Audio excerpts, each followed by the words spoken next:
Bismillahirrahmanirrahim. Assalamualaikum warahmatullahi wabarakatuh kepada umat Islam dan salam sejahtera kepada yang bukan Islam. Hari ini kita ke udara semula dalam segmen Bicara Pembela, di mana sebelum ini kita pernah membawa satu tajuk, topik yang berjudul Neo Demokrasi, yang di dalamnya kita membincangkan beberapa istilah yang pernah ditulis, yang dibangkitkan oleh tokoh-tokoh yang berkait dengan ahli-ahli politik ini, iaitu semi demokrasi dan juga teodemokrasi, iaitu yang ditulis oleh Abu Ala Maududi. Baik, itu saya yang dulu kita pernah bincangkan, dan segmen itu sebagai sentapan kepada cendekiawan dan ilmuwan supaya melihat keadaan dan perkara ini, supaya mereka boleh mengeluarkan pandangan-pandangan yang lebih baik bagi meletakkan kedudukan negara kita ini kepada pentadbiran yang lebih sempurna. Okey, hari ini saya bersama dengan Tuan Haji Amiduddin Yahya yang merupakan Presiden ISMA dan juga pengurusi kepada pertubuhan pembela Islam. Minggu yang lalu kita membincangkan topik yang kita sebutkan tadi, tapi hari ini dengan tajuk yang baru, iaitu Kerajaan Melayu Islam, apakah arah tuju perjuangannya. Tajuk ini mungkin agak mungkin menimbulkan satu kontroversi sebab kita menggunakan perkataan Kerajaan Melayu Islam. Tapi itu perkataan Melayu Islam tu, Kerajaan Melayu Islam tu sangat sensitif bagi saya lah. Bagi setengah-setengah pihak lagi sensitif lah kalau yang bukan Islam. Baik, kita nak tanya, baik, bila kalau dikatakan ini Kerajaan Melayu Islam, jadi bolehkah kerajaan ini dikatakan begitu? Sebab dia membuat kenyataan bahawa majoriti ahli kabinetnya adalah orang Melayu Islam. Hanya berapa kerat. Apa pandangan Tuan Tenang? Okey, terima kasih pada pihak pengurusan bahagian media pembela, terutamanya Tuan Jishidi yang memanggil saya pada petang ini untuk berbicara tentang tajuk yang bagi saya penting, kerajaan Melayu Islam di negara kita. Baik, kalau kita tengok dari segi sejarah, memang sejak merdeka pun sebenarnya negara kita dipimpin oleh orang Melayu. Kemudian PAS masuk sekejap tahun 70-an zaman Tun Razak dan keluar balik, dan kini PAS masuk balik. Jadi kalau kita tengok komposisi yang ada dalam kabinet hari ini, bilangan Melayu Muslim ini menjangkau kepada 85%. Kalau kita campur dengan beberapa putera sampai 95%. Kerana daripada 32, hanya 2 saja seat yang betul-betul dimiliki oleh satu MCA, oleh satu MIC dalam kementerian. Jadi sudah tentu ini memberi satu gambaran kepada rakyat bahawa ini sudah pasti satu komposisi yang melambangkan sesuatu yang ingin kita capai.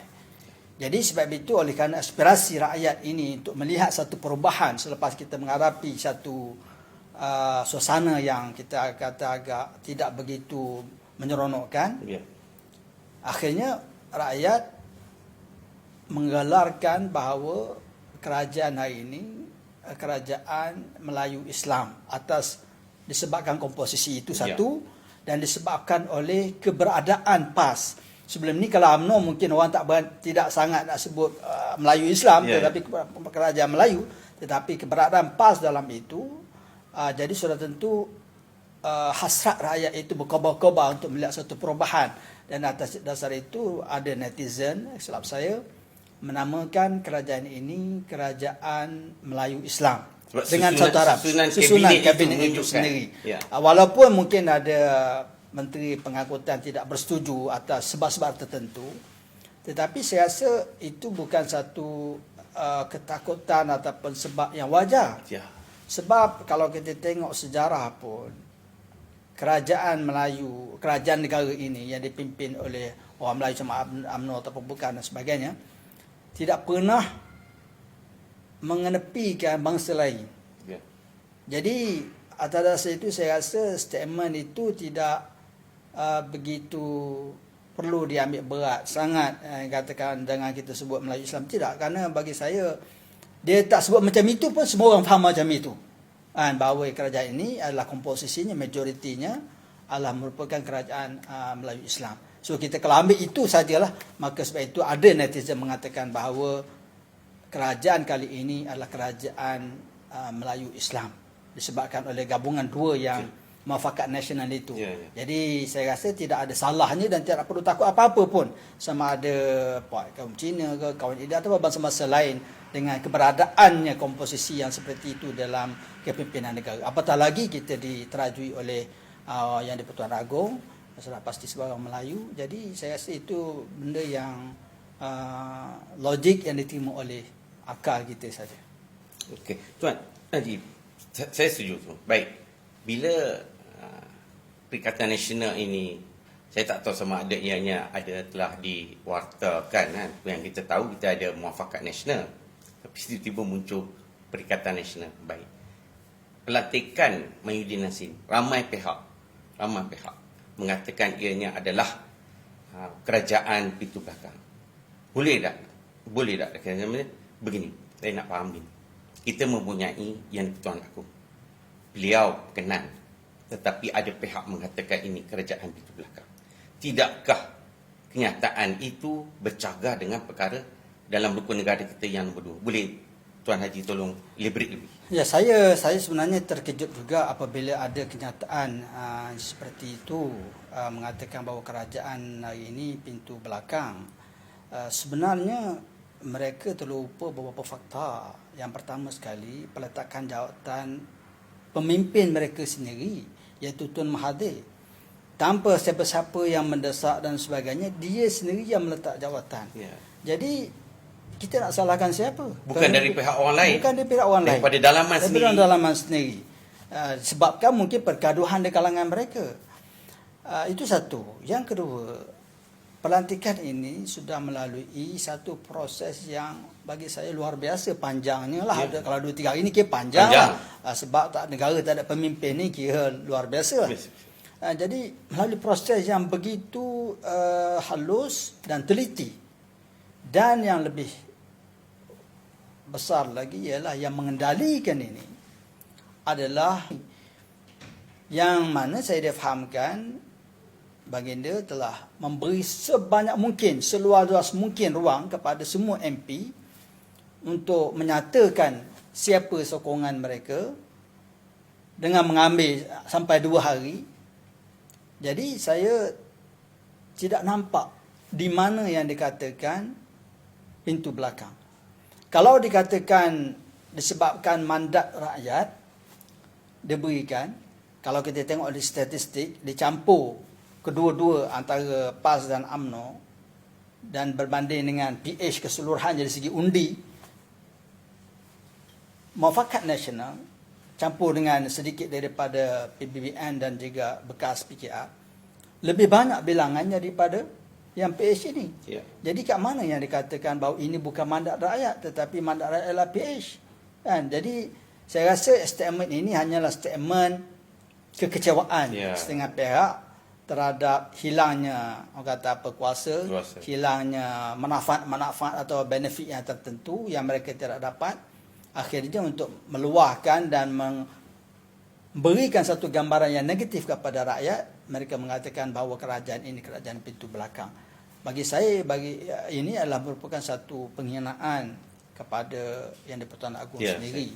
Kerana Yang di-Pertuan Agong sendiri hadir kali ini dan beliau telah membuat kenyataan apabila satu ketika beliau memberi makan pemberita-pemberita bahawa minta semua rakyat bersabar kerana beliau akan menjalankan tugas dengan sebaik mungkin. Ini kenyataan beliau baginda sendiri.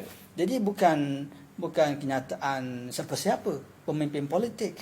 Baginda tidak ada kepentingan tetapi untuk rakyat. Jadi saya tidak nampak kenapa kita kata itu pintu belakang, dan bagi saya ini satu penghinaan lah kepada Seri Paduka Baginda Yang di-Pertuan Agong. Tuan Haji, kalau kita tengok juga Tuan Haji, yang letak jawatan itu daripada pimpinan PH.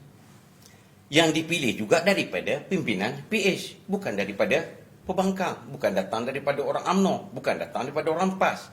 Yang dipilih itu macam mana boleh kata pintu belakang daripada parti yang sama, komponen parti yang sama. Jadi kat situ ada sesuatu yang kita rasa tidak sihat lah, ucapan-ucapan yang tidak sepatutnya dilakukan. Baik, bila kita kata ini kerajaan Melayu Islam dan kita tolak perkataan pintu belakang. Baik, dalam keadaan negara majmuk, Haji kena faham, kita ada hampir banyak, sama banyak bilangan, tapi orang kurang sedikit lah berbilang kaum ini. Sesuaikah kerajaan Melayu Islam ini untuk dia dikatakan bolehkah? Tidakkah ia jadi resis? Setengah pihak mengatakan kerajaan PN ini resis ke arah itu. Bagaimana tu Haji? Sebab itu kita tekankan kerajaan Melayu Islam. Ada perkataan Islamnya di situ. Jadi Islam itu apa? Islam itu rahmatan lil alamin. Tapi kena faham juga tafsirannya. Inna arsalnaka rahmatan lil alamin ini maknanya Islam ini membawa rahmat kepada semua orang. Yeah. Of course tafsirannya kita boleh bahaslah, tetapi Islam itu umumnya membawa keadilan, membawa kesejahteraan, membawa kebahagiaan, membawa rahmat, membawa semua sekali kepada seluruh rakyat, seluruh manusia. Bukan saja sebenarnya Islam ini sesuai dalam negara Malaysia, malah seluruh dunia sekalipun. Jadi itu yang seharusnya difahami. Cuma permasalahan kita hari ini bukan dari segi konsep itu. Yeah. Permasalahan kita dari segi manusia-manusia yang melaksanakan itu. Ini yang menimbulkan kebimbangan di dalam masyarakat yang bukan Islam ataupun bukan Melayu ini, bahawa kalau macam itu habislah mereka punya nasib, akhirnya agama mereka akan dipinggirkan dan sebagainya. Sebab individu ini yang menerajui kerajaan ini ada rekod-rekod yang tertentu yang mereka dan rakyat keseluruhannya agak bimbang. Bukan saya nak buat tuduhan, tetapi persepsi umumnya macam itu. Tapi boleh saya sanggah sikit tuan. Ya. Kita tidak mahu pemimpin-pemimpin yang ada track record buruk ketika kerajaan PN. Tapi kita lihat hari ini dalam kerajaan PN ini, ada individu-individu yang mempunyai rekod yang buruk itu masih ada di dalam. Bagaimana Tuan Haji? Itu yang antara perkara-perkara atau peranan kita. Saya melihat kerajaan yang ada hari ini mesti berani membuat keputusan-keputusan yang kritikal dalam konteks nak mencapai kepada perubahan yang dikehendaki oleh rakyat, sehingga rakyat mengatakan ini kerajaan Melayu Islam. Statement kerajaan Melayu Islam ini bukan statement biasa. Ini statement yang membawa satu pengharapan dan satu objektif yang diharapkan oleh rakyat. Maknanya bukan saja pemimpin itu dilihat bersih, tetapi pemimpin itu mestinya bersih. Okey, baik kita kata bahawa mungkin ada lagi pemimpin-pemimpin yang dipalitkan dengan isu-isu yang tertentu. Itu kita faham dalam keadaan sekarang. Maka peranan kita sekarang ini, peranan pemimpin terutamanya yang nombor 1 dan seterusnya, untuk memastikan bahawa peristiwa-peristiwa lepas itu tidak berulang lagi dengan memperkasakan agensi-agensi yang sepatutnya memantau perkara ini. SPRM-nya, perundangannya, kehakimannya, polis dan sebagainya ini. Dan bagi pihak NGO pula menjadi satu watchdog. Jadi saya bimbang kadang-kadang ada pihak-pihak tertentu yang mempunyai hasrat yang tertentu dalam bentuk politik dan sebagainya. Apabila naik kumpulan-kumpulan mereka jadi tidak bersuara dan bercakap lagi tentang kepincangan-kepincangan yang harus diwaspadakan. Jadi yang ini saya rasa kita sebagai pembela contohnya kita akan terus lantang bercakap. Kerana kita tidak mahu lagi peristiwa-peristiwa dahulu yang menyebabkan kejatuhan kerajaan Barisan Nasional itu berulang lagi.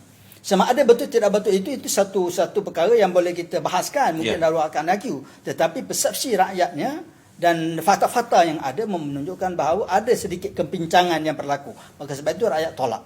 Jadi kalaulah kerajaan kali ini tidak berani membuat keputusan yang kritikal itu dalam nak memastikan berlaku keharmonian dan kebersihan dalam kepimpinan negara, saya rasa kerajaan ini juga akan menghadapi masalah dalam memberikan keyakinan kepada rakyat. Jadi bagi saya kita boleh terima setakat hari ini, tetapi tentang pemimpin yang dikatakan terpalit, tetapi kehadapan ini kita harap perkara ini, pertimbangan politik, saya selalu sebut pertimbangan politik kepartian ini harus kita letak nombor 2. Pertimbangan politik kenegaraan ini, kepentingan negara ini mesti diutamakan dahulu. Walaupun dia mungkin ahli parti kita, walaupun mungkin dia sahabat kita, tetapi kalau ada isu yang tertentu, maka kita tidak harus, kita harus lantik orang yang sewajarnya. Mungkin bukan daripada parti kita, kan? Sama ada kita takut hilang kuasa dan sebagainya, itu kepandaian kita lah. Bagi saya, kalau kita betul-betul amanah, jujur dan sebagainya, insya-Allah Allah akan tolong kita. Entan suruh ansurkum yathabbit aqdamakum. Allah akan tolong kita. Kenapa kita nak takut? Tetapi bila kita meletakkan parti itu, kepentingan parti itu ke hadapan, kita meletakkan politik kepartian itu di hadapan, bukan politik kenegaraan itu di hadapan, maka saya jangka kepincangan-pincangan ini akan berterusan di masa-masa hadapan. Saya rasa ini satu kebimbangan yang wajar diberikan pertimbangan oleh pemerintah hari ini. Tuan Haji, mungkinkah kepincangan yang ada itu, kecelaruannya, disebabkan kalau kita tengok asalnya kemenangan yang diberi kepada kerajaan PH itu kerana mereka ada manifesto. Manifesto, sama ada mereka buat atau tidak, itu satu bab. Dipilih oleh rakyat, memberi mandat berdasarkan manifesto. Kemudian kerajaan yang ada ini tidak ada satu mekanisme, tidak ada satu doktrin bentuk kerajaan yang nak dibentuk. Tapi kalau yang dulu ada, kerajaan yang sudah pun ada. Tapi yang ini seperti dilantik tanpa doktrin, tanpa ada apa-apa arah tuju yang ke mana nak dibawa ni. Jadi Tuan Haji boleh elaborate sikit, satu elaborate dia. Kemudian boleh ada cadangan tak untuk kita kemukakan kepada kerajaan baru ni, bagaimana supaya jangan keadaan menjadi lebih parah, lebih teruk daripada yang sudah. Sebab itu perkataan saya nak tarik balik, perkataan Melayu Islam ni sangat signifikan tau. Bukan Melayu saja, tetapi Islamnya di situ. Bagi saya, seseorang yang faham Islam dan committed dengan Islam, manifesto ni dah nombor 2. Sebab keharmonian itu, keadilan itu, kesejahteraan itu, kebahagiaan itu dah ada dalam ajaran kita, dalam jiwa mereka. Jadi manifesto ni ada pemudah cara saja untuk meyakinkan, mungkin nampak bertulis kepada rakyat. Tetapi kalau benda itu ada dalam jiwa dan perasaan dan pemikiran kita, ada dalam agenda kita, apa yang kita nak bangunkan, maka benda itu tidak ada masalah. Baik, sebagai seorang Muslim, apa yang kita nak? Sebagai seorang Melayu, apa yang kita nak? Sudah pasti benda ini, kita nak perjuangkan yang paling penting sekali, agama kita. Dan agama, bila kita sebut agama Islam ini, kita kena ingat, walaupun ada orang pertikai, negara ini negara Islam. Termasuklah ada parti yang mempertikaikan, kita ni bukan negara Islam. Ya, Tuan Haji ada buat kenyataan. Saya ada buat kenyataan ni, dan saya nak ulang balik. Baik dari segi sejarah. Sejarah kita bukan boleh merdeka tu, zaman dulu lagi. Baik dari segi perlembagaan, dari segi kepimpinan negara kita yang di-Pertuan Agong, sumpah yang bertakut, ini semua membuktikan bahawa negara kata negara Islam. Baik, ya. Itu premis yang sangat penting itu. Asas. Baik, apabila kita sebagai negara Islam, sudah pasti bahawa, dan apabila yang di-Pertuan Agong bersumpah wallahi wa billahi wa tallahi itu membuktikan bahawa amanah itu adalah amanah yang terpikul di bau jemala daripada yang di-Pertuan Agong, dan yang di-Pertuan Agong dalam perlembagaan mengamanahkan itu kepada eksekutif. Eksekutif ini ialah menteri, Perdana Menteri dan menteri kabinet. Jadi maknanya apa-apa yang mereka buat mesti ke arah memperkasakan Islam terdahulu. Apa itu Islam? Adakah Islam itu kita kata hanya berwirid saja, hanya sembahyang saja? Tidak. Ini satu lagi kepahaman orang. Islam itu sebab kejayaan, Islam itu sebab kemajuan, Islam itu sebab kaya raya, jutawan, bilioner. Kita nak kalau boleh orang Islam tu duduk sama tinggi, malah lebih tinggi daripada orang lain. Baik dari segi saintifiknya, dari segi budaya, dari segi bahasa dan sebagainya. Itu Islam. Ini yang dibawa oleh para sahabat dan juga empire Islam terlebih dahulu. Jadi bagi saya, manifesto ini adalah paper saja. Dan kita dah lihat bahawa apa yang kerajaan baru yang 22 bulan ni buat, mereka ketepikan manifesto, mereka buat benda lain. Bermakna bahawa manifesto ini hanyalah helaian kertas yang tidak akan membawa makna jika dalam jiwa dan perasaan dan pemikiran pemimpin itu tidak ada untuk rakyat dan untuk agama.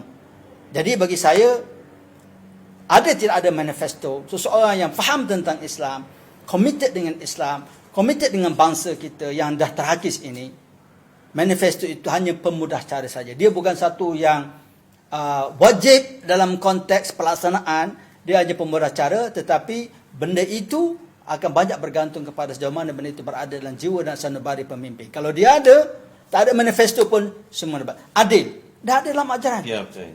Kesejahteraan, kebahagiaan, kekayaan, semua ada dalam Islam dah.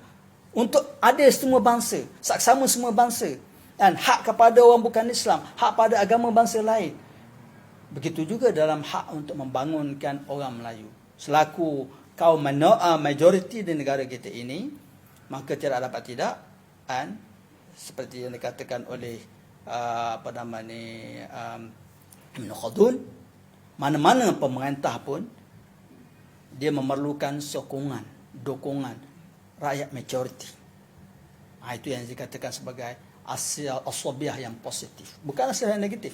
Apa maksud asabiah positif ini? Iaitu asabiah yang menyokong pada kebaikan. Kita memerlukan dukungan daripada rakyat, dan tertentu dalam konteks ini selaku kaum majoriti adalah orang Melayu, sudah pasti sokongan orang Melayu, kebersamaan, kesatuan orang Melayu sangat kritikal. Jadi ditambah pula dengan negara ini asalnya memang negara Kepulauan Melayu, maka sudah tentu antara objektif besar selain pada agama Islam ialah untuk menaikkan balik agenda bangsa Melayu.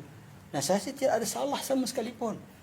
Bangsa lain tidak harus rasa kecil hati, tidak rasa terhina dan sebagainya. Tergugat. Tidak ada tergugat. Dan sebab itu memang identiti kita. Dan saya tidak faham kenapa orang tergugat. Sebab kita sekarang ada masjid India, ada masjid Pakistan, masjid Cina, ada masjid Melayu mana?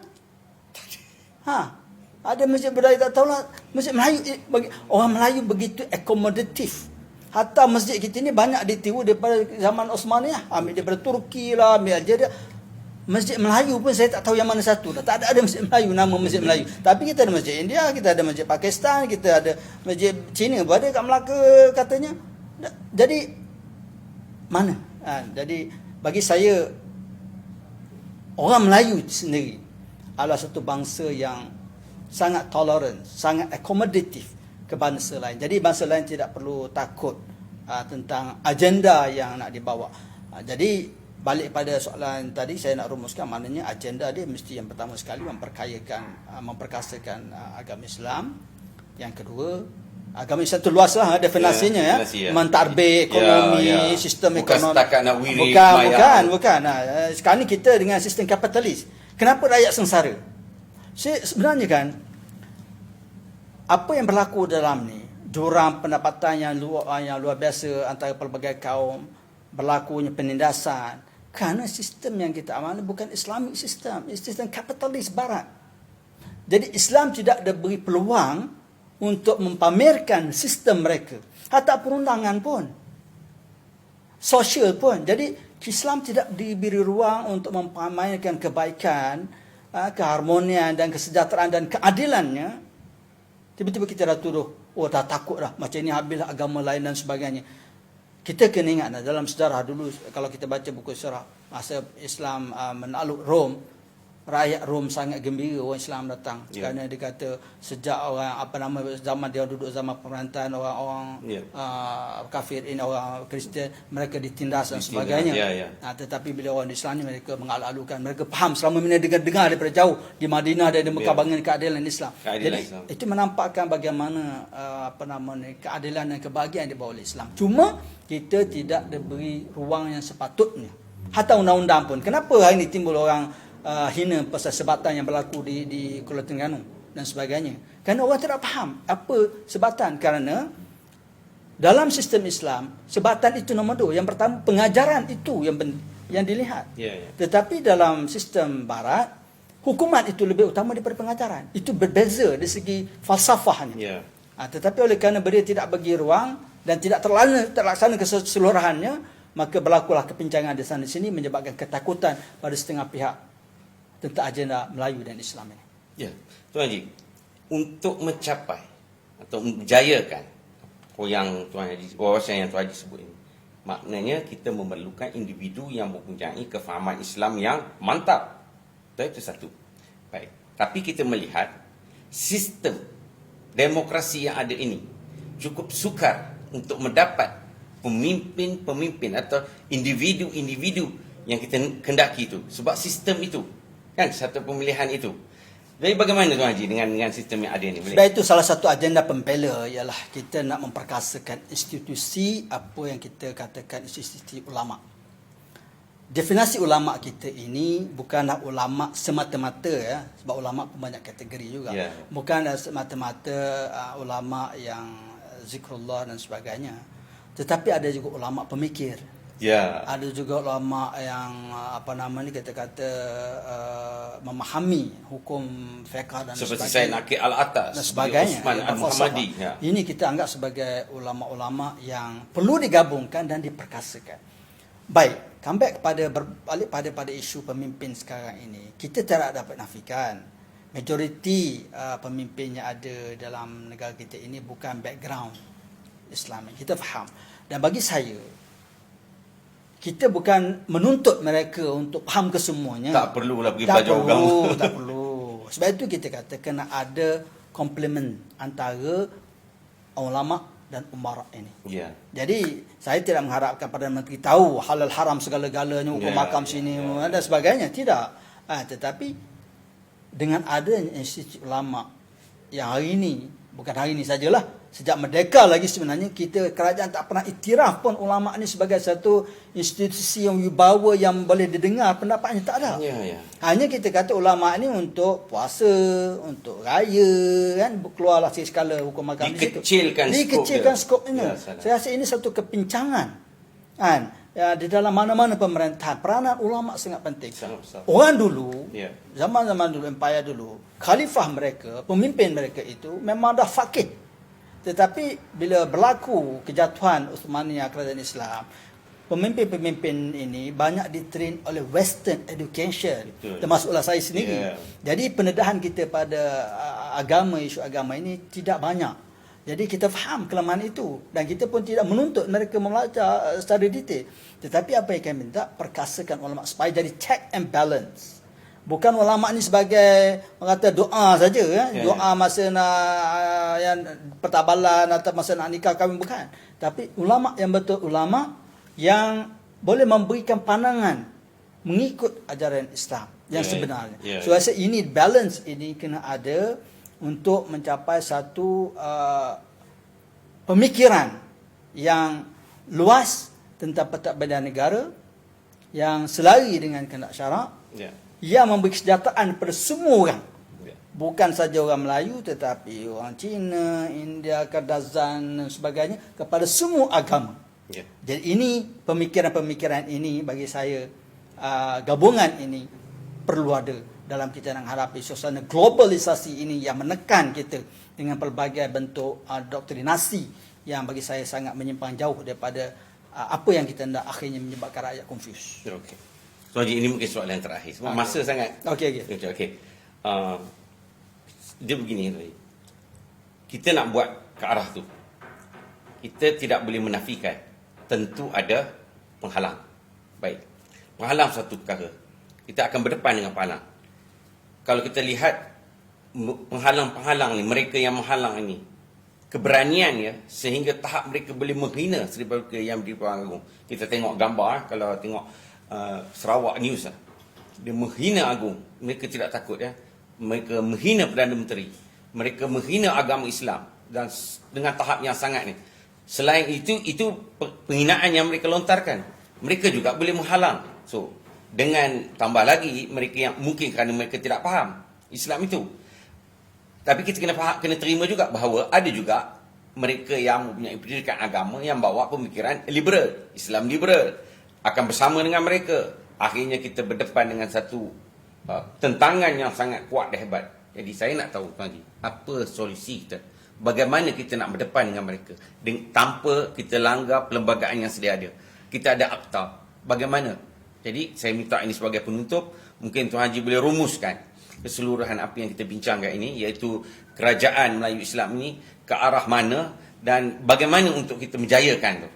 Okey, sebenarnya solution itu dah ada dalam bentuk instrumen-instrumen di dalam kerajaan. Semua, bagi saya Malaysia ini antara negara yang hampir komplit lah, kalau tak komplit pun dari segi instrumen itu. Instrumen ini maksud saya dari segi penguasaannya, dari segi agensinya, dari segi undang-undangnya, dari segi struktur negara itu. Kita sudah cukup sebenarnya untuk menghalang anasir-anasir luar.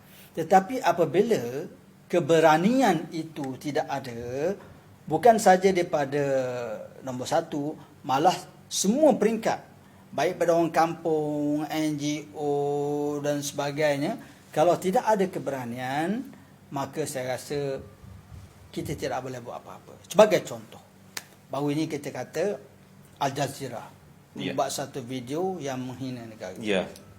Ada seorang wartawan wanita yang memberikan satu istilah kepada Al Jazeera sebagai Al-Jahiliyah. Tiba-tiba beliau diambil tindakan oleh menteri. Bagi saya ini satu benda yang sangat pelik, tindakan itu. Walaupun mungkin istilah itu mungkin ada benda yang kita boleh argue, tetapi bagi saya itu satu keberanian untuk menjaga sovereignty negara kita. Kalau kita tak bersetuju pun, sebab seharusnya kita tidak ambil tindakan. Tetapi kita kenapa kita ambil tindakan? Mempertahankan negara tu. Tetapi apabila menteri mengenakan tindakan pada wartawan yang marah pada Al Jazeera ini, bagi saya itu satu jati diri yang sangat lemah, yang tidak faham di mana sempadan yang harus kita pertahankan dan harus mana kita lawan. Jadi bagi saya halangan yang pertama sekali, yang paling besar ialah kepada minda dan jiwa pemimpin kita ini. Itu bagi saya kena ada itu. Itu nombor satu. Kerana politik kenegaraan ini merasa taksub lah kalau dengan negara kita ini. Kalau saya boleh keluar istilah yang pelik sikit lah. Bukan saja cinta, malah taksub dengan negara kita. Bukan apa, kalau kita pergi kat Turki, kalau musim merdeka mereka atau hari-hari kebangsaan, hampir semua rumah ada bendera mereka. Dan mereka sangat taksub dengan budaya dan bahasa mereka. Kita ni kadang-kadang nak sebut bahasa Melayu pun susah. Nak baca bendera pun segan. Nak baca bendera pun segan. Jadi kena ada sifat ketakzuban itu di dalam menjaga sanctity, sovereignty negara kita ini. Jadi bagi saya itu halangan yang pertama dalam pemikiran dan jiwa pemimpin itu. Sebab itu memilih pemimpin kali ini sangat kritikal dalam PRU kalau betul-betul rakyat nak melihat perubahan. Yang kedua bagi saya ialah kena gerakkan, independenkan kepada institusi-institusi yang kita ada ni. Polisnya, SPRM-nya, kehakimannya, hukum mahkamah, lawyer dan sebagainya, AG, chambers, semua ini perlu diberi satu mandat dan diperkasakan, supaya mereka boleh bergerak secara tuntas dan bebas tanpa campur tangan mana-mana pihak. Yang hari ini persepsi rakyat melihat begitu. Begitu. Jadi kalau sebagai contoh lah kita kata, kes Adib lah. Kenapa begitu lama? Ada contempt of court. Kenapa begitu lama?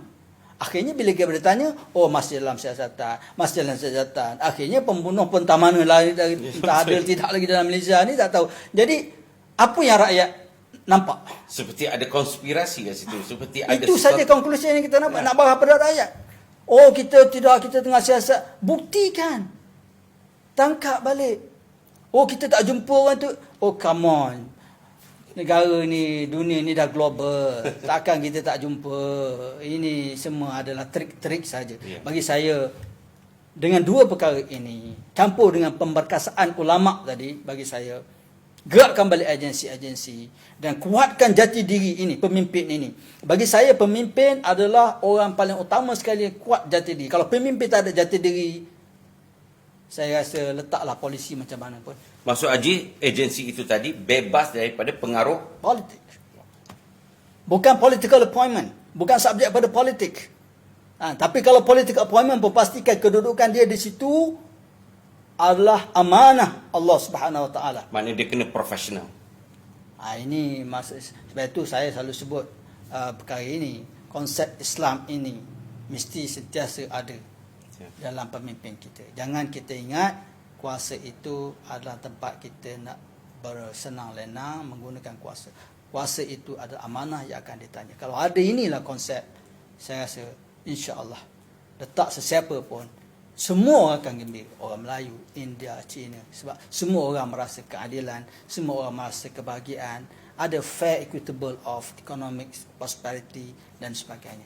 Jadi saya rasa itu yang boleh kita buat untuk menghalang anasi-anasi yang datang. Sebab mereka juga yang membuka ruang. Ya, betul. Di China sebenarnya tak benarkan media-media sosial luar masuk. Mereka halang dari segi Facebook apa sebagainya. Mereka ada dia punya ni. Kenapa kita tak boleh buat? Semua berita-berita yang luar ni yang tak, mereka boleh halang. Oh, negara boleh halang Demi kesejahteraan. demi kesejahteraan negara. Maknanya benda tu boleh buat, tapi kalau kita terdesak terikut dengan desakan pihak tertentu yang nak menghancurkan negara dengan kononnya istilah hak asasi, universal values, habislah, tak ada kata apalah. Kan? Itulah baik-baik saya. Okey, alhamdulillah kita dah sampai ke penghujung dan kita sudah dengar. Saya mendapat satu tips baru hari ini, iaitu kita sebagai rakyat hendaklah dalam sunubari kita ta'assub kepada negara, bukan ta'assub kepada kepartian. Itu kena ingat tu. Kita mau selepas ini rakyat lebih melihat bahawa keutamaan itu kepada negara, bukan kepada parti-parti. Tak kira lah parti mana kan. Kita mau kita berjuang, kita nak mendaulatkan apa tu? Negara. Kalau kita cakap begitulah maknanya kita nak mendaulatkan rukun negara tu dulu. Itu paling penting sekali. Alhamdulillah kita dah sampai penghujung. Saya ingin mengucapkan terima kasih Tuan Haji. InsyaAllah lepas ini kita ada lagi. Saya nampak menarik ni sebab respon ni sangat mengejutkan lah. Jadi kita akan datang lagi. InsyaAllah kita akan jumpa lagi. InsyaAllah kita akan bincang lagi topik-topik yang hangat. Kalau boleh yang berkait dengan isu semasa. Jadi terima kasih kepada Tuan Haji dan terima kasih kepada mereka yang setia bersama kami dalam segmen Bicara Pembela. InsyaAllah kami gabungan NGO Islam Pembela akan sentiasa membawa suara rakyat. Kita bawa suara rakyat, kita bukan bawa suara parti atau suara individu, iaitu menjadi check and balance yang sebenar kepada kerajaan dalam isu-isu Islam dan juga hak orang Melayu, termasuk raja-raja Melayu. Kita mempertahankan mereka. Kita mempertahankan sistem raja berperlembagaan. Bukan kita nak tolak. Kita mempertahankan perlembagaan negara kita, perlembagaan persatuan kita. InsyaAllah perjuangan kita adalah perjuangan kenegaraan, bukan perjuangan kepartian. Itu akhir kata daripada saya. Assalamualaikum warahmatullahi wabarakatuh.